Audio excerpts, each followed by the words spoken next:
Terminados, hermanos y hermanas, los días de la Cuaresma y de la Pasión, celebramos la gloriosa resurrección del Señor. La Cuaresma ha tenido precisamente el propósito de prepararnos para estos días santos en los que, unidos a Jesús muerto y resucitado, celebramos la renovación de las promesas de nuestro bautismo, dando gracias a Dios que por su pura misericordia, que por su pura gracia hemos sido consagrados hijos suyos.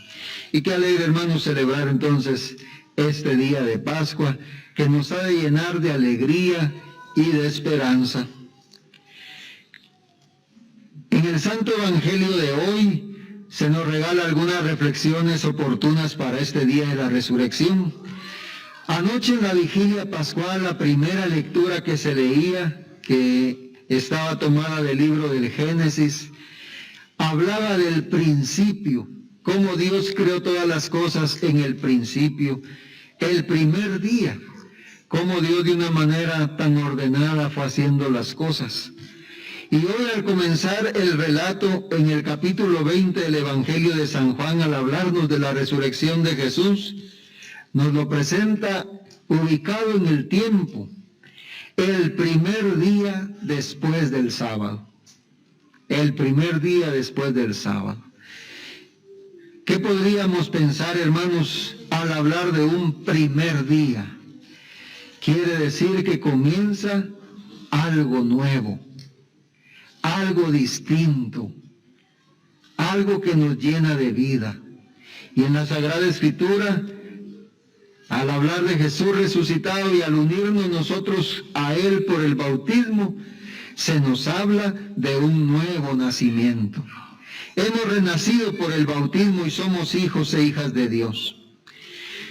Nos cuenta el Evangelio de hoy que María Magdalena fue corriendo al sepulcro. Nos habremos preguntado alguna vez, hermanos, ¿por qué María Santísima, la Madre de Jesús, no va al sepulcro? Primero, porque era mujer de esperanza. Ella creyó en la palabra de su Hijo. Pero segundo, seguramente, hermanos, la primera aparición del resucitado habrá sido a ella, su Santísima Madre. ¿Cómo para que no, verdad?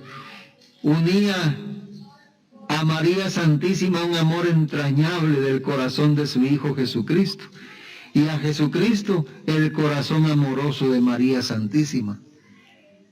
María por eso seguramente no va al sepulcro, no menciona el Evangelio, ninguno de los 4 canónicos, que María haya corrido a llorar al sepulcro a su Hijo. Va María Magdalena, y cuando ve que la piedra está movida, echa a correr a la casa donde están los apóstoles. Y allá está Simón Pedro y el otro discípulo a quien Jesús amaba. Lo único que, hermanos, Pedro no había visto seguramente dónde y cómo enterraron a Jesús. Recordemos que el Evangelio nos da cuenta que Pedro no solo negó al Señor, se escabulló. Y los otros 9 también.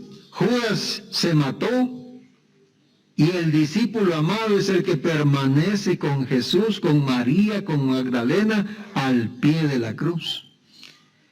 El discípulo amado vio seguramente cómo enterraron a Jesús, cómo lo pusieron, aunque más que enterraron, sepultaron, porque entre los judíos no tenían la costumbre de enterrar como enterramos aquí en Guatemala, que precisamente se llama enterrar porque se mete en la tierra. Hacían una especie de cama de piedra, ahí ponían al difunto, bien envuelto en lienzos y bastante perfumado, de tal manera que el hedor de los días de fallecido no afectara a quienes pasaban cerca. El discípulo amado vio cómo sepultaron a Jesús, conocía bien el lugar, conocía bien dónde estaba. Pedro, en cambio, no. Pedro había tenido miedo. Y no aparece en los relatos de la crucifixión más que negando al Señor.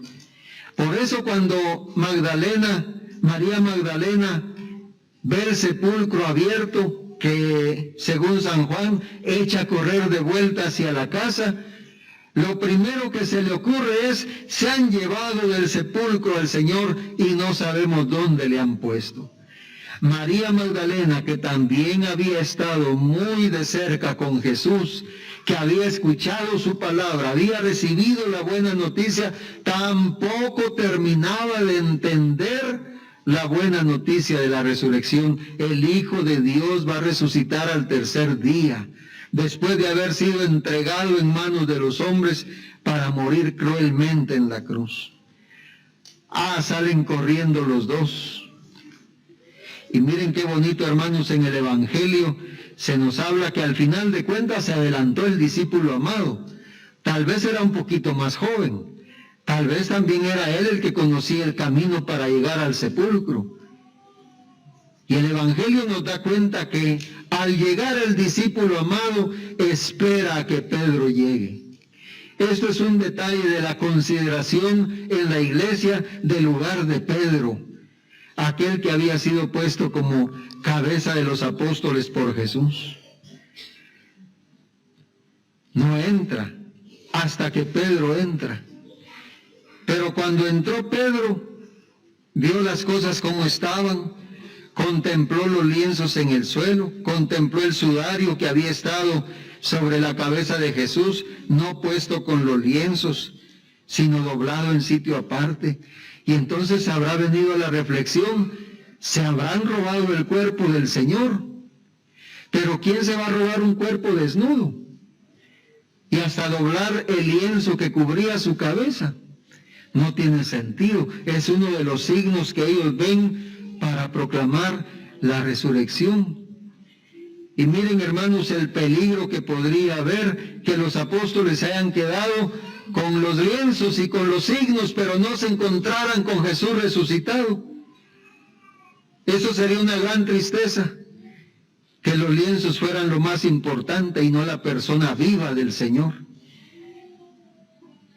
Allá pues entonces Pedro ve las cosas y ahora sí se asoma y entra el discípulo amado.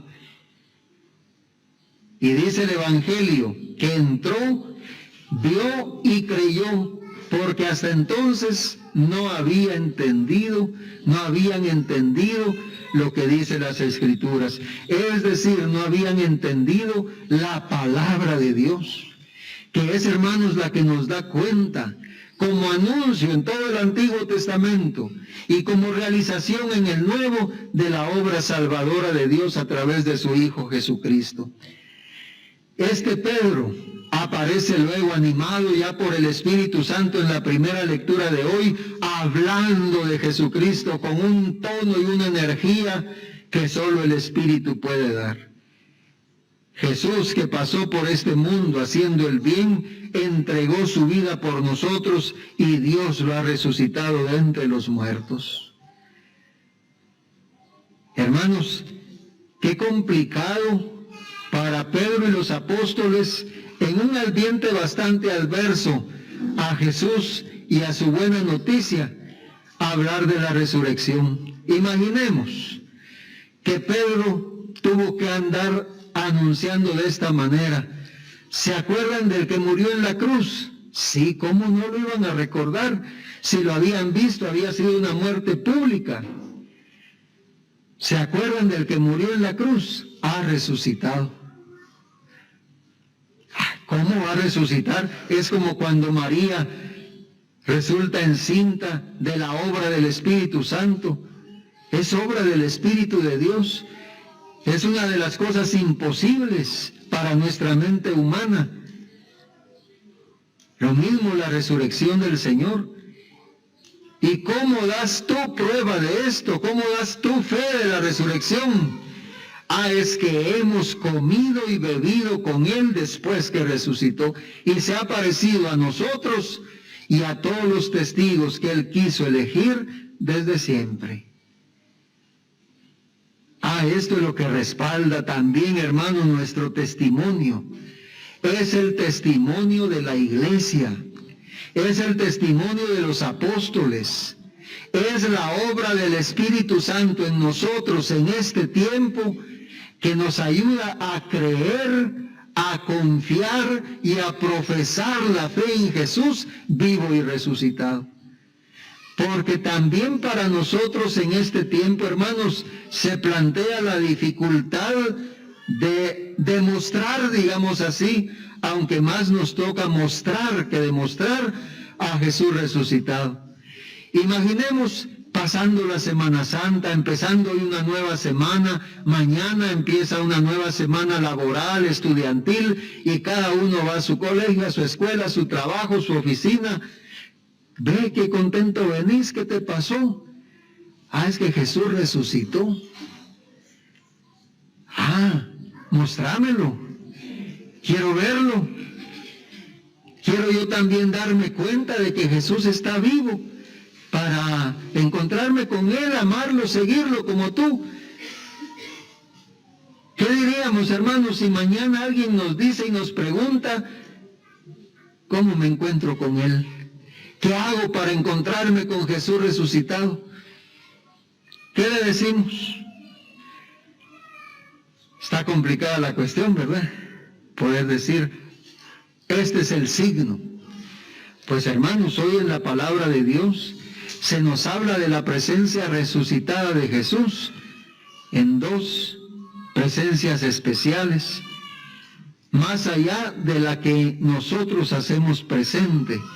Imaginemos cuántos locos estamos aquí reunidos a esta hora y cuántos locos en tantos templos del mundo hoy están gritando jubilosos que Jesús ha resucitado.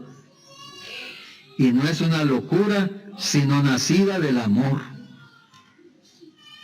La iglesia, animada por el Espíritu, a pesar de mis pecados y mis flaquezas, la iglesia, a pesar de nuestras frialdades, indiferencias y situaciones que nos alejan de la gracia, sigue viva por promesa de Jesús, que cumple lo que anunció. Yo estaré con ustedes todos los días hasta el fin del mundo. Y las puertas del infierno, las fuerzas del infierno no podrán contra ella. La iglesia que vive la fe, que celebra la fe, es la que es un signo maravilloso de Jesús resucitado, que se nos da también en la palabra y en la Eucaristía, en los sacramentos. La presencia viva, hermanos, de Jesús, porque Él así quiso hacerlo. Antes de morir por nosotros, quiso quedarse en el pan consagrado. Antes de morir por nosotros en la cruz, derramando allá su sangre, quiso dejarnos sacramentalmente el signo y la realización de su presencia. Tomen y coman, esto es mi cuerpo. Tomen y beban, esta es mi sangre, sangre de la alianza nueva y eterna. Hagan esto en memoria de mí. Por eso, hermanos y hermanas, podríamos tener muchos signos alegres, festivos y bonitos de la presencia del Señor entre nosotros. Pero los signos eficaces y más vivos de la presencia de Jesús son los sacramentos, y entre ellos, de un modo particular, la Sagrada Eucaristía, en la que Santo Tomás de Aquino, dedicando toda su reflexión, contemplación y adoración, nos recuerda que los ojos nos engañan porque vemos pan y vino, pero ahí está vivo el Señor. Y esto, hermanos, es profesión de fe. Estar aquí hoy celebrando la Santa Misa es ya profesión de fe. Nosotros también hoy comemos y bebemos con el resucitado. Creo yo que el Señor está presente en el pan y en el vino que se consagran.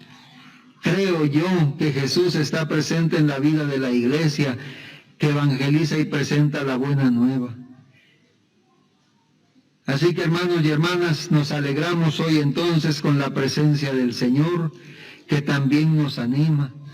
Y dando un testimonio de ello, hoy San Pablo nos dice, miren, ya nos habla a los cristianos de nuestra manera de vivir. Pongan los pies en el suelo, pero pongan su corazón en el cielo. Miren qué bonito. Pongan sus pies ¿en dónde? En el suelo. Y pongan su corazón en el cielo. En las cosas de Dios. Es decir, que mientras peregrinamos en este mundo, no nos olvidemos que nuestra meta es la gloria de Dios. Es contemplar a Dios eternamente. Y lo dijo Jesús: en la casa de mi Padre hay muchas habitaciones. Voy a prepararles una a cada uno de ustedes para que donde yo esté, estén también ustedes. Yo sé que al oír estas palabras le decimos al Señor: Señor, no te preocupes en preparar tan luego la mía, ¿verdad? Mi cuartito puede esperar todavía. Si quieres, prepara el cuarto del vecino, ¿verdad? Pero el mío todavía no. Qué alegre, hermano, celebrar la Pascua. Jesús vive, Jesús vive. Y el Espíritu Santo nos anima. Jesús resucitado nos da como regalo de su Pascua, de su resurrección, al Espíritu Santo que anima nuestra fe.